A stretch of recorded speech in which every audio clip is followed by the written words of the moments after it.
It's time now for our weekend health roundup. Joining me is ABC News medical contributor and pediatrician at Stanford Children's Hospital, Dr. Alok Patel. Dr. Patel, my dear friend who I just saw at the White House Correspondents' Dinner. Hello, my friend.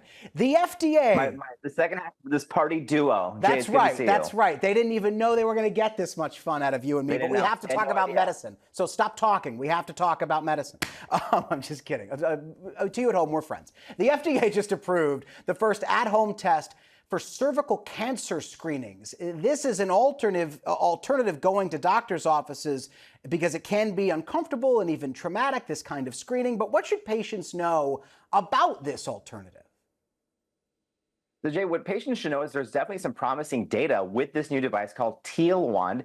This is essentially a way for women to get those cells, cervical cancer screen, at home with a device that's easy to use. You essentially insert it, you move a sponge around, and you mail that sponge away while having a telehealth doctor's visit.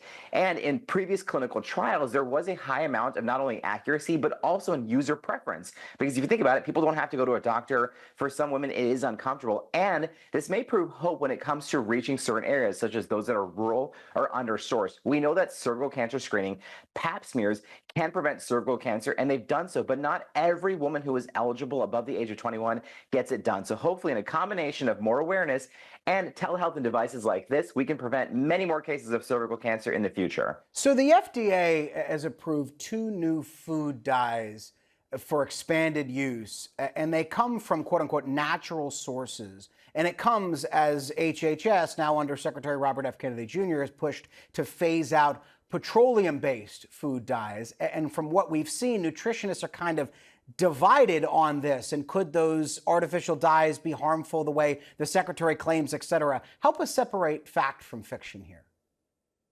So Jay, here's the reality. No arguing this. There is no additional nutrition component of artificial food dyes. We don't actually need them. They provide a vibrant color to foods such as pastries, cookies, pickles, Skittles, all those things.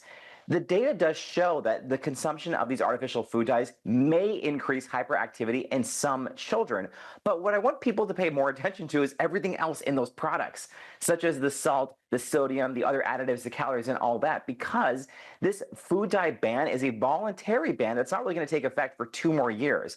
But it is still a step forward when it comes to getting us more natural ingredients and more transparency in this entire process, because these approved food dyes come from ingredients such as butterfly pea powder, fruits, and mineral salts, which are obviously naturally derived. So what about these, again, as the agency claims, quote unquote, natural food dyes that they have now approved? What does that mean, and what are they like in comparison to those artificial dyes?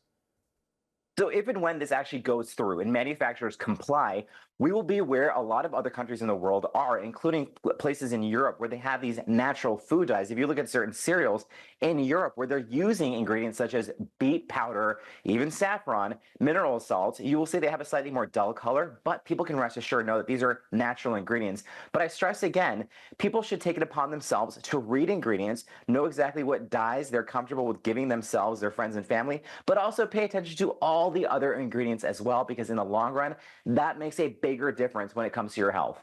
You said the magic word, saffron. I did. Because it's been trending on social media, as you heard in the tease before the commercial break, because there are these claims that it boosts your mood. Is that true? Should I be taking it? Is there research behind that?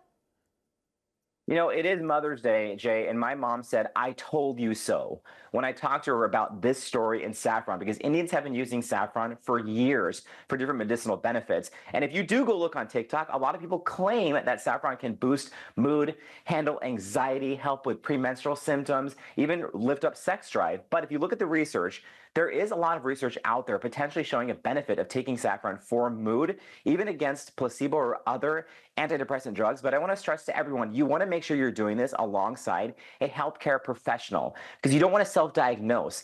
You know, some medications, including saffron, can interact with other medications you may be taking. So we just want to be safe. If you do decide to get saffron, do it underneath the guise of a healthcare professional and make sure you know exactly what you're buying. Because guess what? Surprise, surprise, some products on the internet may not contain what they say they do. Dr. Alok Patel, I see you once a year in person and then the rest of the time through the television. And Let's change that. I miss you already, my friend. It is so good to see you. Like the love is sent right back to you, Jay. That's right. This Sunday morning, just you and me going back and forth. Dr. Alok Patel, thank you very much, my friend.